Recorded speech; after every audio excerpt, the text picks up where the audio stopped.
Master minds commerce చదవాలనుకునే 10th inter విద్యార్థుల తొలి ఎంపిక.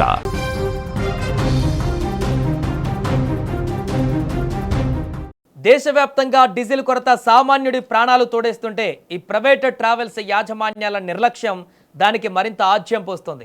టికెట్ రేట్లు ఇష్టం వచ్చినట్లుగా పెంచడంలో చూపించే శ్రద్ధ బస్సు ట్యాంకులు కనీసం డీజిల్ ఉందో లేదో చూసుకోవడంలో ఉండదు. కనీస బాధ్యత లేకుండా ప్రాణాలను పణంగా పెట్టి రోడ్ల మీదకు బస్సులు వదులుతున్న ప్రైవేటు ట్రావెల్స్ నిర్వాహకం ఎంత దారుణంగా ఉందో చెప్పడానికి ఇబ్రహీంపట్నం వద్ద జరిగిన ఈ ఘటనే సజీవ సాక్ష్యం. హైదరాబాద్ నుంచి విజయవాడకు బయలుదేరిన ఓ ప్రైవేటు ట్రావెల్స్ బస్సు ఎక్కిన ప్రయాణికులు తెల్లవారేసరికి తమ గమ్యస్థానాలకు చేరుకుంటామని, తమ వాళ్ళను కలుస్తామని ఎంతో ఆశగా నిద్రలోకి జారుకున్నారు. కానీ వారి ప్రయాణం సగం దారిలోనే ఆగిపోయింది. బస్సు ఇబ్రహీంపట్నం దగ్గరకు రాగానే ఒక్కసారిగా బస్సు ఆగిపోయింది. ఏమైందా అని ప్రయాణికులు ఆందోళనగా చూస్తే బస్సులో డీజిల్ అయిపోయిందని డ్రైవర్ చాలా కూల్గా చెప్పాడు.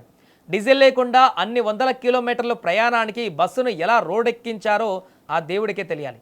ప్రస్తుత పరిస్థితులలో బంకుల్లో కొరత ఉన్న విషయం ప్రపంచం మొత్తానికి తెలుసు. ఆ మాత్రం ముందు జాగ్రత్త పడకపోవడం యాజమాన్యం నిర్లక్ష్యానికి, ధనదాహానికి పరాకాష్ట అంటూ ప్రయాణికులు మండిపడుతున్నారు. సరే, జరగరానిది ఏదో జరిగిపోయింది, ప్రత్యామ్నాయం ఏమైనా చూపిస్తారా అంటే అది కూడా లేదు. ప్రయాణికులు యాజమాన్యానికి ఫోన్ చేస్తే కనీసం స్పందించే నాదుడే కరువయ్యాడు. నడి రోడ్డు మీద ఎటు వెళ్ళలేని పరిస్థితి. ఒకవైపు డీజిల్ కొరతతో వేరే వాహనాలు కూడా దొరకని దయనీయ స్థితి. బస్సులో ఉన్న చంటి పిల్లలు ఆకలితో భయంతో గుక్కపట్టి ఏడుస్తున్నారు. వయసు పైబడిన వృద్ధులు నొప్పులతో అల్లాడుతూ కనీసం కూర్చోవడానికి చోటు లేక రోడ్డుపైనే దీనంగా కూర్చుండిపోయారు. పైసలు కట్టి టికెట్ కొనుక్కున్న పాపానికి పసిపిల్లలు, ముసలివాళ్ళు అని కూడా చూడకుండా నడి రోడ్డుపైన దించేసి ఆ యాజమాన్యం తీరు చూస్తే ఎవరికైనా గుండె రగిలిపోతుంది. మరోపక్క పరిస్థితి చేయి దాటిపోతుండడం, ప్రయాణికుల ఆవేదన కట్టలు తెంచుకోవడంతో ఏ దారి లేక వారు పోలీసులకు సమాచారం ఇచ్చారు. పోలీసుల పేరు వినగానే బాధ్యత తీసుకోవాల్సిన ఆ బస్సు డ్రైవర్ చేతులెత్తేసి ఫోన్ స్విచ్ ఆఫ్ చేసి అక్కడి నుంచి పరారయ్యాడు. ఇది కదా అసలైన ప్రైవేట్ ట్రావెల్స్ బాధ్యత. ప్రయాణికుల ప్రాణాలంటే వీరికి ఎంత చులకన భావం ఉందో ఈ ఘటన స్పష్టం చేస్తోంది. డీజిల్ కొరత పేరు చెప్పి తమ తప్పును కప్పిపుచ్చుకునే ప్రయత్నం చేస్తున్న ఇలాంటి ట్రావెల్స్ పైన కఠిన చర్యలు తీసుకోవాలని ప్రయాణికులు ఆగ్రహాన్ని వ్యక్తం చేస్తున్నారు.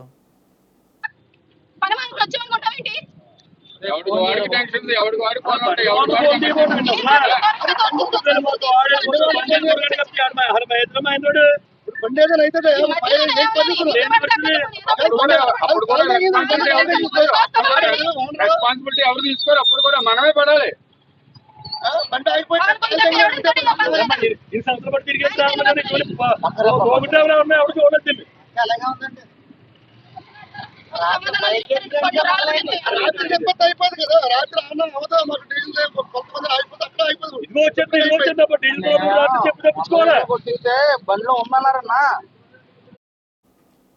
ఇక మొత్తానికి పోలీసుల చొరవతో బస్సు కదిలింది. ప్రయాణికుల ఫిర్యాదుతో ఘటనా స్థలానికి చేరుకున్న పోలీసులు 50 లీటర్ల డీజిల్ను తెచ్చి ఇవ్వడంతో బస్సు కదిలింది. దీంతో పోలీసులకు ప్రయాణికులు కృతజ్ఞతలు తెలిపారు.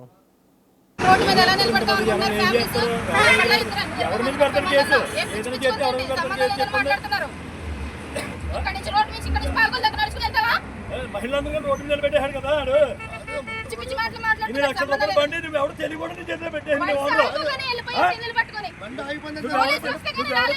ఎవరు తెలియకూడదు నీ చేతిలో బండి పెట్టేసాడు.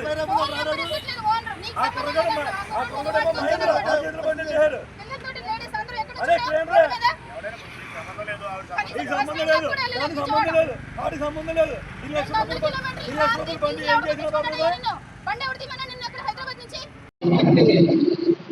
రాత్రి జాయిన్ అన్నాడు, రాత్రి జాయిన్ అన్నాడు, రాత్రి జాయిన్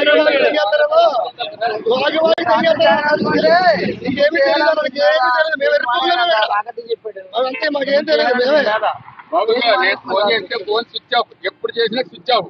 సరే వదిలే, అయిపోయింది. ఎక్కినప్పుడు నేను ఒకసారి అడిగాను, నెంబర్ కాల్ చేశాను, మీ నెంబర్ నుంచే 916